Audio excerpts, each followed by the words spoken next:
Hello everybody, welcome to A Year of Game Design, the video journal where I document my progress trying to learn how to program games over the course of 2020.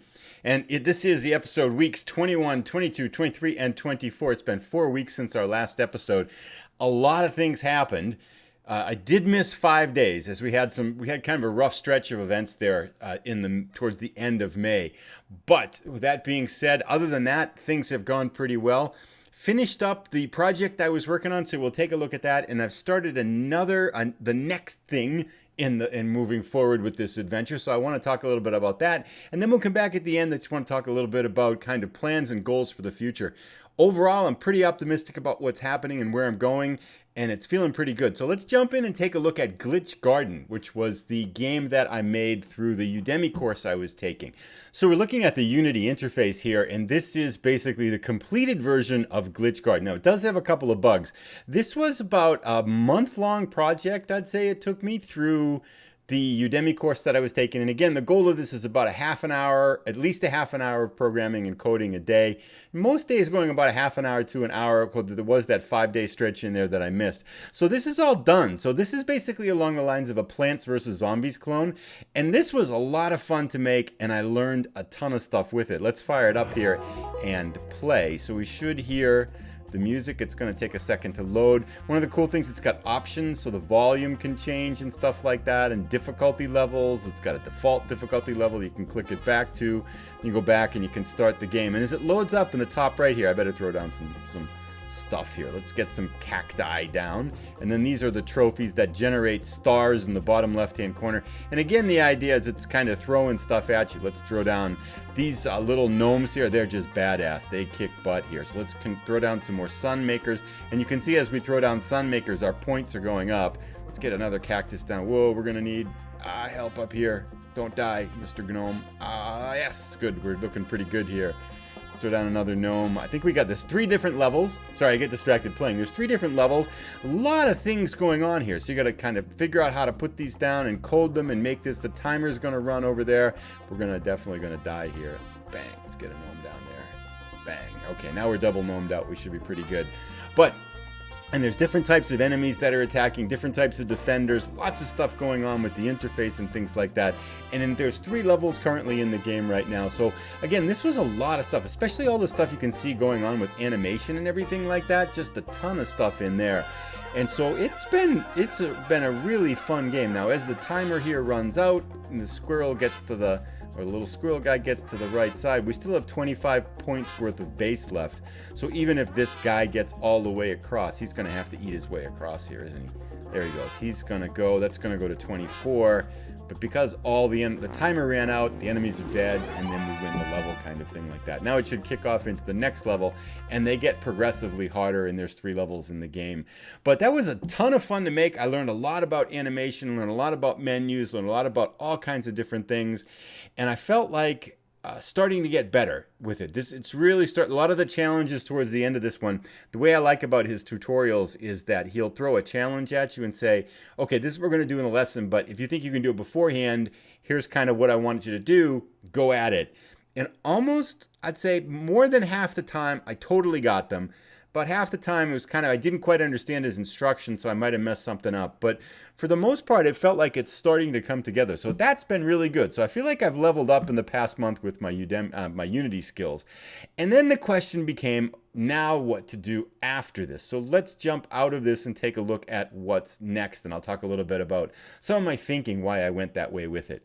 So here's where I've landed after I finished that. I wasn't quite done with the Udemy course. There's one more project to do, which I hope to come back to at some point.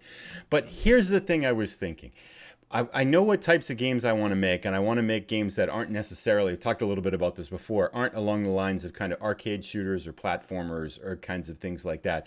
I want to get more into kind of simulation games or turn-based games, because those are the games I really enjoy playing, so those are the games I'd like to try to make. And if you think about it, with a game like even, Football Manager, which is a game that kind of you can simulate the management of a football club, you have a whole pile of data that you pull in and then you output, and you have save files and all these kinds of things. And what I've seen from a lot of the tutorials that are available kind of on the web right now is that most of these tutorials avoid the hard stuff. So they avoid things like data structures. They avoid things like save games with complicated amounts of information. They avoid all in the mathematics behind it. They also avoid anything that's really going to be kind of extraordinarily challenging that would drive kind of beginners away. And so as a result of it, I think they show you oftentimes the easy side, and they leave off the kind of the nuts and bolts that are really important to getting good at that. So my hope behind signing up for this specialization, this is through the University of Colorado in Boulder.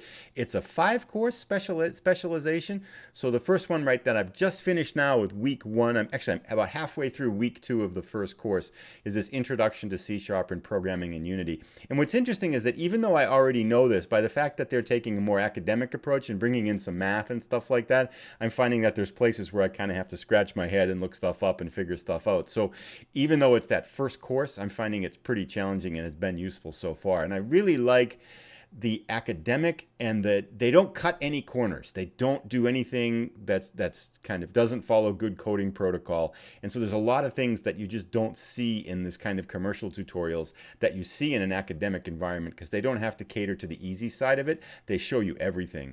And the one that I want to get to down here is this, well, intermediate object-oriented programming for Unity games, and then data structures and design patterns for game developers. This is kind of what you need in order to be able to kind of pull data in, manipulate data and things like that. I need to start learning that if I'm going to be able to build the kind of games that I want to build.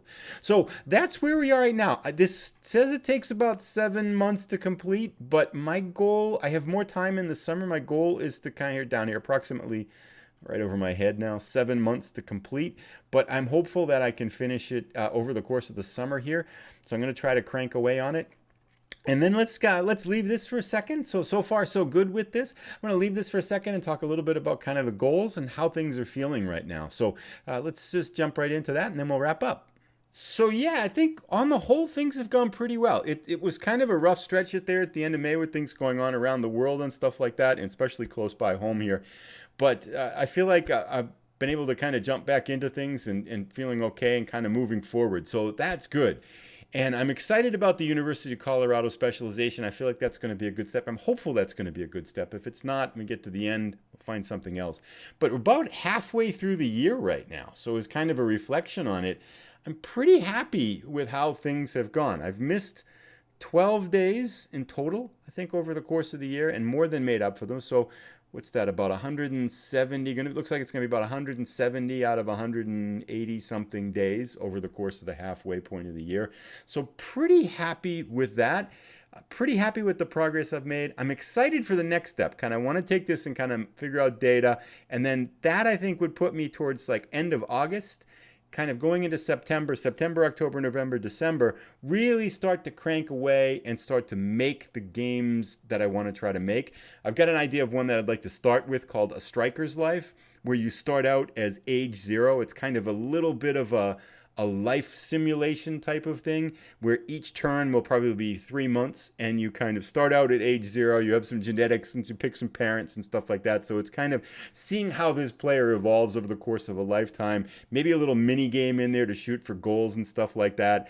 And then eventually you get to the point where you retire, and then you can do it all over again, kind of thing like that. So just kind of thinking about something that might be fun and within my capability, kind of within my skill set to be able to make, obviously stretching a little bit. So that's kind of where I'm thinking I'd like to go, is to start work on that. Also, over the course of the summer, I might, at the end of June, in a couple weeks, I might do kind of a weekend game jam. Just really crank away for 2 days if I can free up some time on a weekend. Go 2.5, 3 days, and I'll probably make a special video for that if I do it. And that's basically where you get a theme and you just go. You just build for 2-3 days. With the idea is to have a finished prototype by the time you get to the end of the game jam. So I might try something like that too.